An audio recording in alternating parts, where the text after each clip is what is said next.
은혜로운 찬양 감사합니다.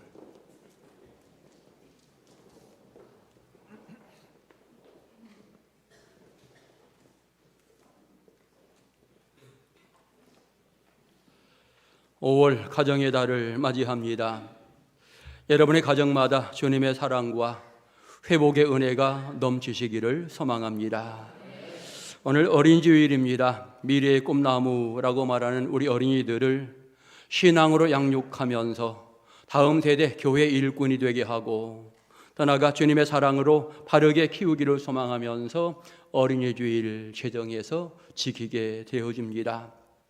여러분의 자녀들, 여러분 신앙으로 양육하는 것 매우 중요합니다. 예수님이 아이들을 사랑했는데 마찬가지로 우리도 우리 어린이들을 사랑하면서 신앙으로 이끌어주는 소중한 역할을 잘 감당해야 하겠습니다. 사랑하는 자녀들이 성전 중심으로 살았으면 좋겠습니다. 사랑하는 자녀들이 말씀 중심으로 성장했으면 좋겠습니다. 그리고 여러분의 사랑하는 자녀들이 이 민족을 이끌어 나가는 신앙의 기둥들이 되었으면 좋겠습니다.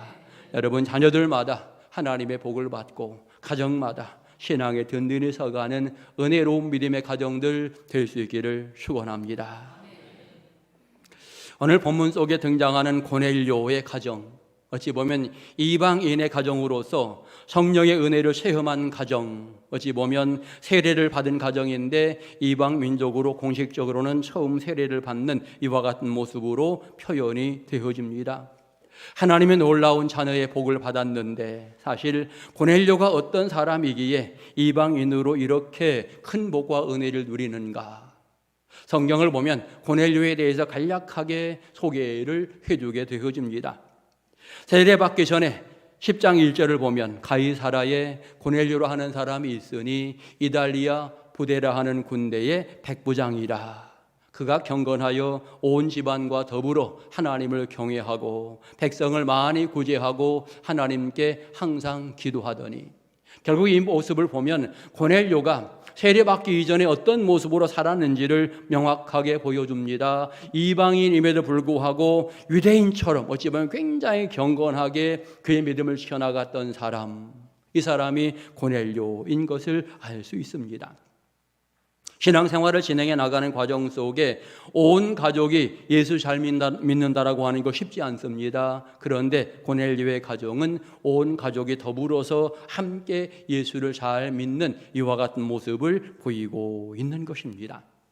5월 가정의 달을 맞이하면서 여러분의 가정들 새롭게 신앙으로 무장하고 영적으로 든든히 서가면서 아직 믿지 않은 가족들이 있다면 가정 복음화가 온전히 이루어지는 행복한 5월이 될 수 있기를 축원합니다. 고넬료는 기도도 많이 하고 구제도 열심히 하고 더 나아가 고넬료는 사랑도 굉장히 많이 베푸는 이와 같은 모습으로 신앙을 진행해 나갔습니다. 그런데 마음속에 갈급함이 있는데 하나님 말씀을 듣고 싶은 이와 같은 갈급함이 있었습니다. 때에 맞추어서 하나님께서 성령의 은혜를 그에게 부어주면서 이제 은혜를 베풀게 되어지는데 환상을 먼저 보여주게 되어집니다. 환상을 보여주기를 고넬료를 초청해서 말씀을 들으라, 이와 같이 환상을 보여주게 됩니다. 그랬더니 이 고넬료는 즉시로 베드로에게 사람을 보내는 이와 같은 과정을 보이면서 베드로를 초청하고자 하는 모습을 가지게 되어지는데, 사실 하나님께서는 베드로에게도 마찬가지로 환상을 보내주면서 너를 찾는 사람이 있을 것이니 그를 따라가라, 이렇게 구체적으로 환상을 보여주면서 명령하시게 되어집니다. 그러므로 이제 고넬료가 보냈던 종들이 베드로를 찾아가게 될 때에 베드로가 그들을 이제 따라와서 함께 이제 말씀을 증거하는 이와 같은 과정들을 성경은 자세하게 설명을 해주게 되어집니다. 우리는 생각해 봅니다. 유대인이 이방인을 만난다라고 하는 것, 어찌 보면 그 당시에는 조금은 아직은 걸림이 있는 이와 같은 모습이었습니다. 복음을 증거한다라고 하는 것, 이것은 유대인들에게만 가능하다라고 많이 생각을 하게 되었고 유대인만 하나님 사랑을 받을 자격이 있다라고 유대인들이 생각했는데, 이방인에게 가서 복음을 전하라고 명령하게 될 때에 이것은 성령의 강권적인 명령이기 때문에 누구도 거부할 수 없는 이와 같은 모습이었지요. 그런 측면의 베드로가 이제는 고넬료의 가정 속에 찾아오게 되어지고 이제는 그곳에서 말씀을 증거하면서 그들이 함께 은혜를 받는 이와 같은 모습을 명확하게 성경을 통해서 보여주고 있습니다. 베드로의 설교의 내용은 그거지요. 예수 그리스도의 생애, 갈릴리에서 여러 가지 사역들이 시작이 되었는데 그 모든 것들을 자세하게 가르칩니다. 선한 일을 행하시고 마귀를 내어 쫓는 이와 같은 역할들, 병자들을 고치는 이와 같은 일들을 구체적으로 선포하게 되었을 것이고 가장 중요하게 예수 그리스도 십자가의 사건을 선언하게 되었을 것입니다. 그리고 3일 만에 부활하셨다라고 하는 사실도 명확하게 베드로는 이 고넬료의 가정에서 선포하게 되었을 것입니다. 이 말씀이 선포되어지면서 놀라운 사건이 진행이 되어지는데 거기 모인 이방 사람들에게 성령의 임재가 진행이 되어집니다.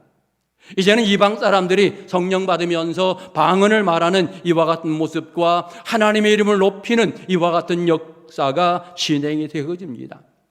베드로와 함께 왔던 할례 받은 사람들이 이 모습 보면서 깜짝 놀라는 거죠. 아니 어떻게 이방인에게 성령의 임재가 있는가?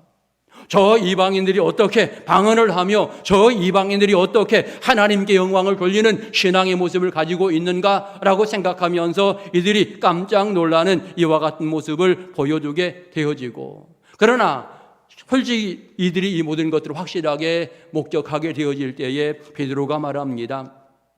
하나님께서 이방인에게 성령을 부어주었으니 누가 능히 물로 세례를 베푸는 것 금할 수 있겠느냐 이렇게 말하면서 세례를 베풀라 이렇게 명령하게 되어지고 이제는 이들이 다 세례를 받는 이와 같은 과정을 말해주고 있는 것입니다.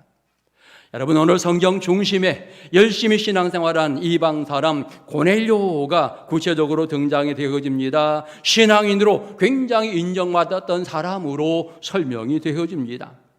그리고 이 사람이 말씀을 듣기 위해서 베드로를 초청하면서 가족들을 전도합니다. 또 다른 측면에 가까운 친구들을 전도하고 친척들을 전도하는 이와 같은 모습을 구체적으로 보여주게 되어집니다. 그래서 많은 사람들이 모이게 되어지는데 결국 이들 모두가 다 베드로의 설교를 듣는 과정 속에 성령의 충만함을 체험하게 되어지고 이들이 함께 세례받는 놀라운 역사가 진행이 되어지고 있는 것입니다.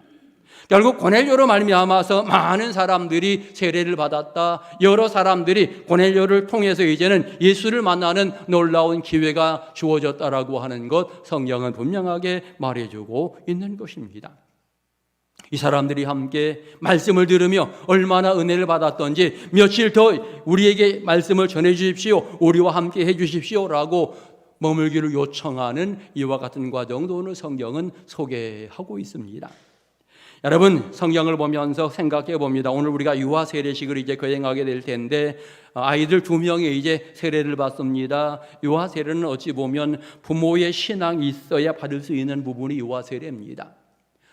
여러분 세례를 받는다라고 하는 것 엄밀히 말하면 누군가의 도움이 필요하다라고 하는 것을 알 수 있습니다.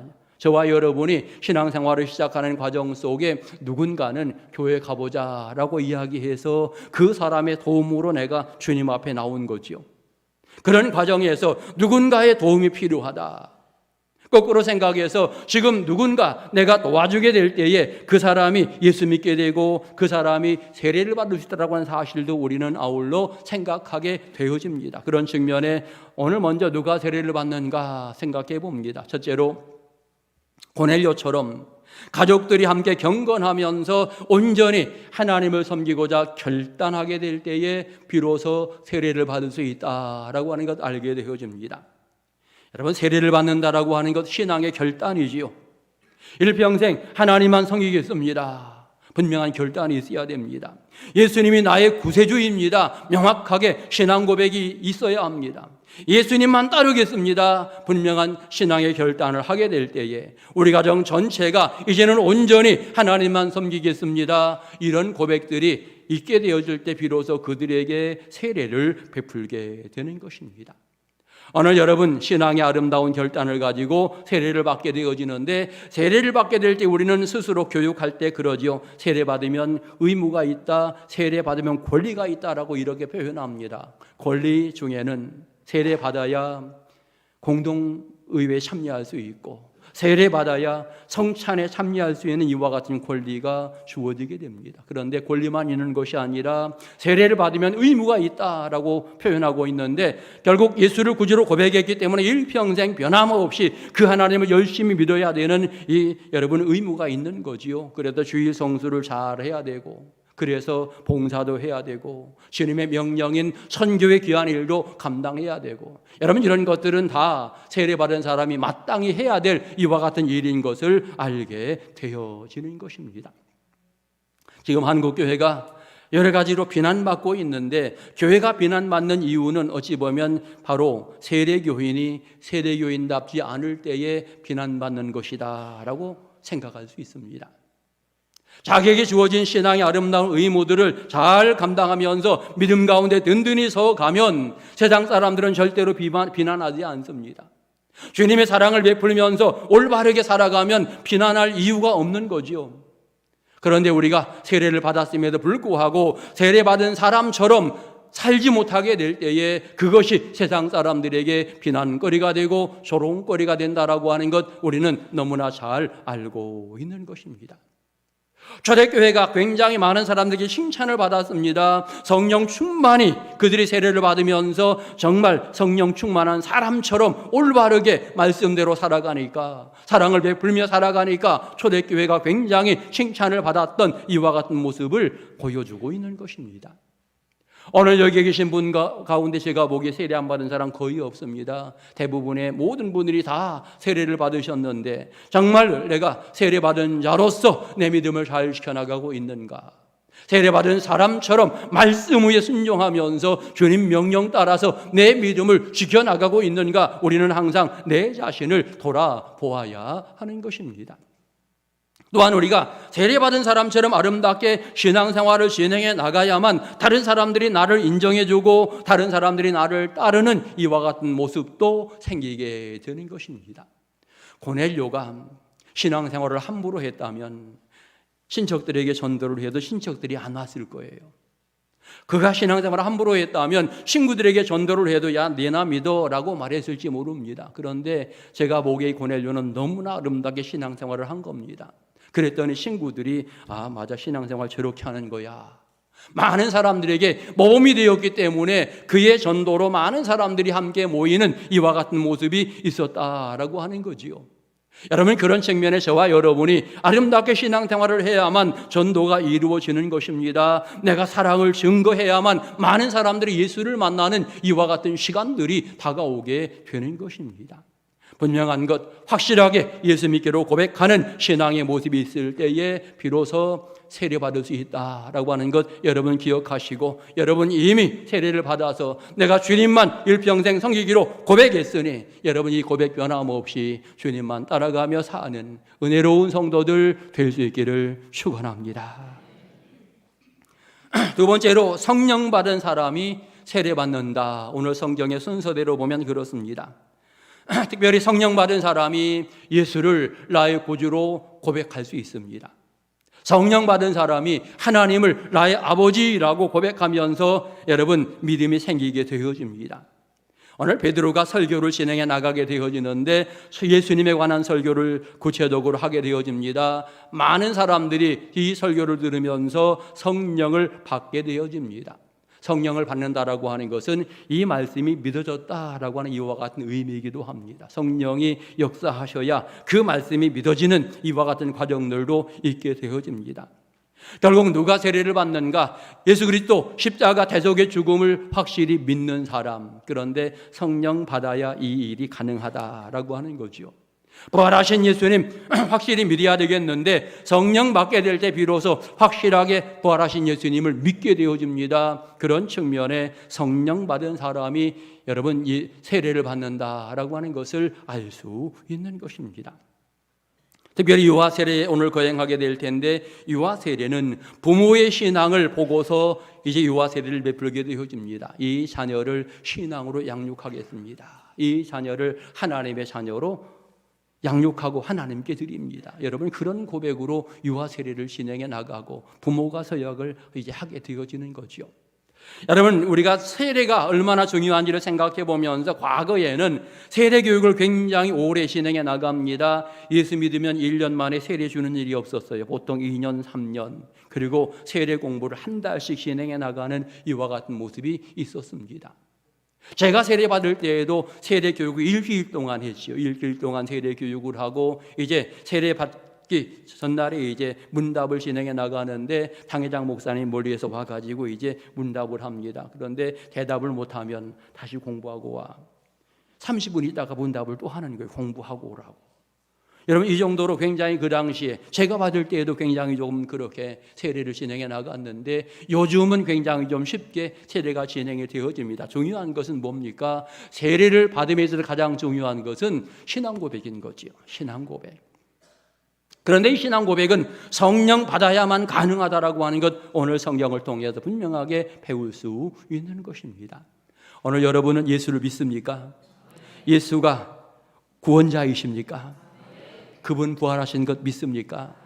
여러분, 이런 고백들은 내가 다 성령의 임재 안에 비로소 고백할 수 있는 이와 같은 내용들입니다. 그런 측면에서 세례 받는 이 조건 가운데에 신앙 고백, 결국 성령의 충만한 은혜, 이와 같은 부분들을 말하고 있는 것입니다.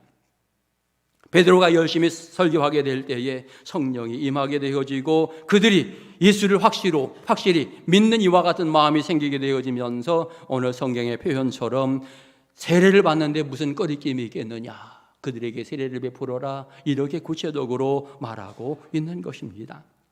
여러분, 신앙생활, 내 입술의 고백이 굉장히 중요합니다. 여러분, 지식으로 아는 것과 마음으로 믿어 고백하는 것은 차이가 있다라고 하는 거지요. 예수님 부활했대라고 생각하면서 누가 말하는데 예수님 3일 만에 부활했대. 여러분, 지식적으로 알 수 있는 부분입니다. 그런데 믿어지지 않은 사람은 절대로 그 사실이 내 신앙으로 믿어지지 않는 겁니다. 이 믿어진다라고 하는 것은 결국은 성령의 역사하심 가운데 믿어지기 때문에 여러분, 바로 성령의 도우심이 우리에게 임재가 필요함을 이야기하고 있는 것입니다. 진정한 신앙의 고백은 성령의 도우심 가운데 이루어진다. 그래서 성령 받은 사람, 이 고백을 한 사람이 구체적으로 세례를 받는다라고 하는 것을 알게 되는 것입니다. 그리고 더 나아가서 여러분, 하나님이 예정한 사람은 다 구원을 받는다 또는 세례를 받는다, 이와 같은 표현도 할 수 있습니다. 여러분, 고넬료, 이 한 사람 신앙이 굉장히 대단한 것을 성경은 이야기합니다. 그래서 이방 선교의 출발점으로 고넬료가 사용이 되고 있다라고 하는 것입니다. 유대인 중심으로 복음이 전파되었던 이와 같은 부분이 이방 지역으로 복음이 넘어가야 되는데 누가 시작점인가가 굉장히 중요합니다. 그런데 이 시작점이 바로 고넬료가 선택되었다라고 하는 것, 굉장히 중요한 의미이고요. 그러기에 고넬료는 참 복 있는 사람, 행복한 사람, 이렇게 표현할 수 있습니다. 창세기 12장에 믿음의 조상으로 선별받은 사람이 누구입니까? 아브라함 아닙니까?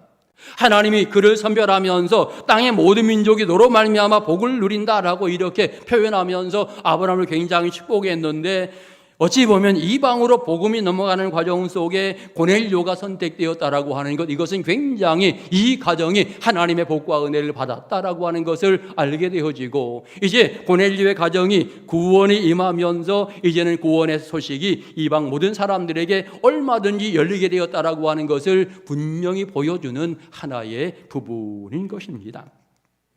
여러분, 그러면서도 우리는 생각해 봅니다. 고넬료를 따라온 사람들은 세상 말로 수지 맞았다, 그런 생각이 듭니다.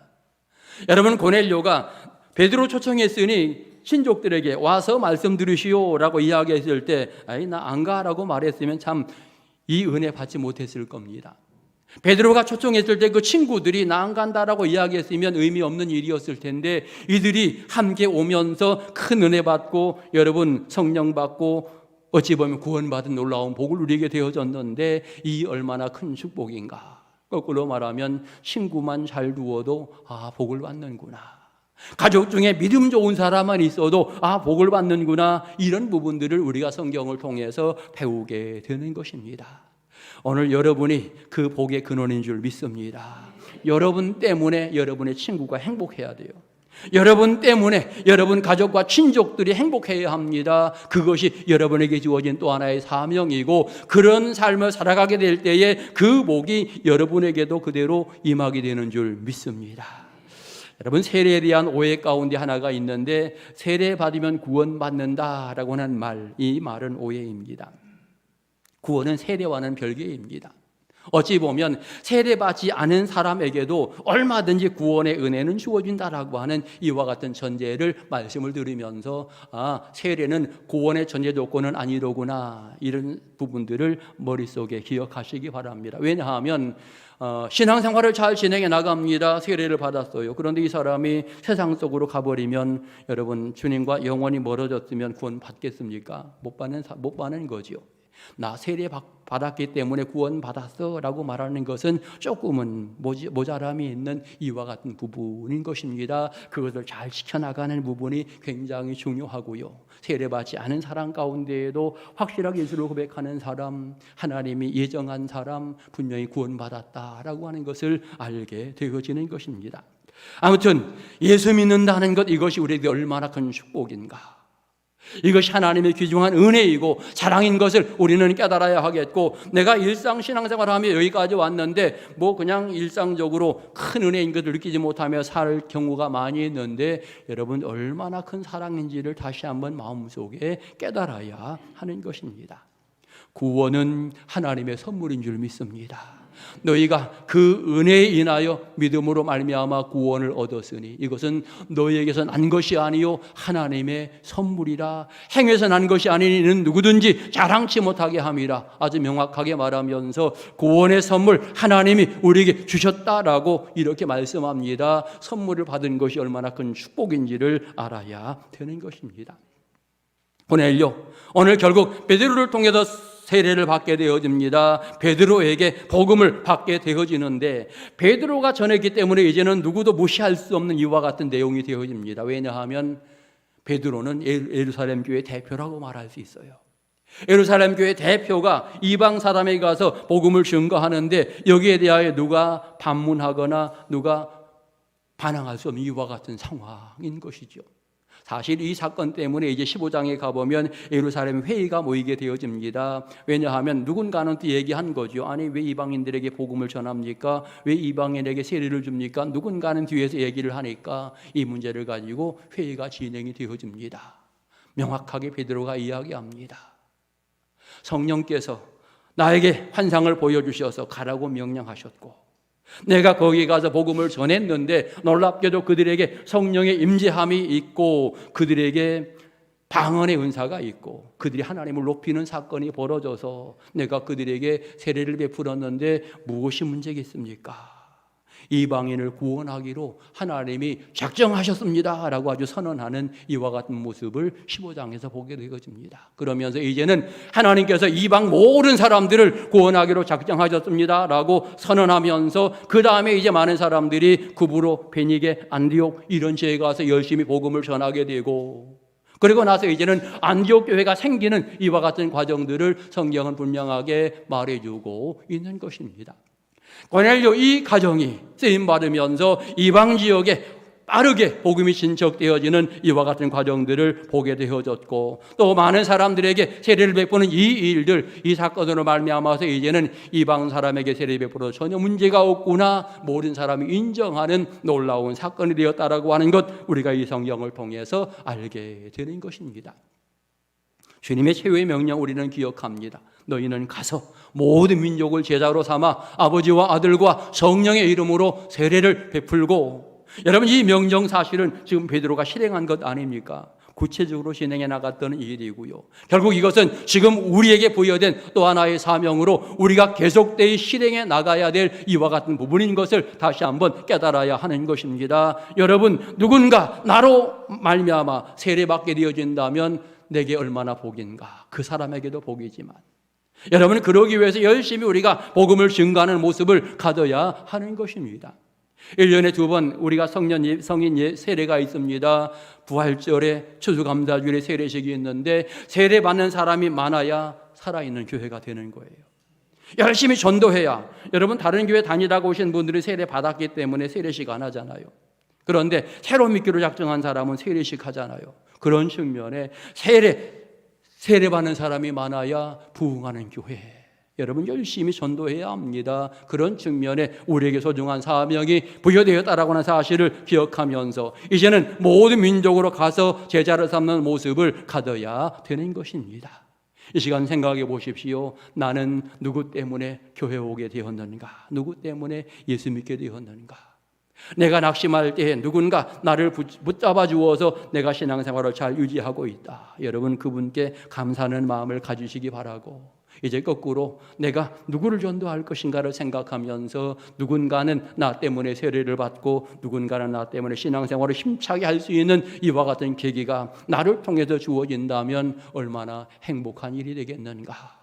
여러분 모두가 이 사명에 소중하게 쓰임받는 아름다운 성도들 다 되시기를 주의 이름으로 축원합니다. 기도드리겠습니다. 하나님의 사랑에 감사드립니다. 어린이 주일을 맞이하며 영광 돌리는 모든 성도들, 나로 말미암아 누군가는 예수를 만나는 놀라운 역사들 앞으로 계속 진행되어지도록 은혜로 채워 주옵소서. 예수님의 이름으로 기도드립니다. 아멘.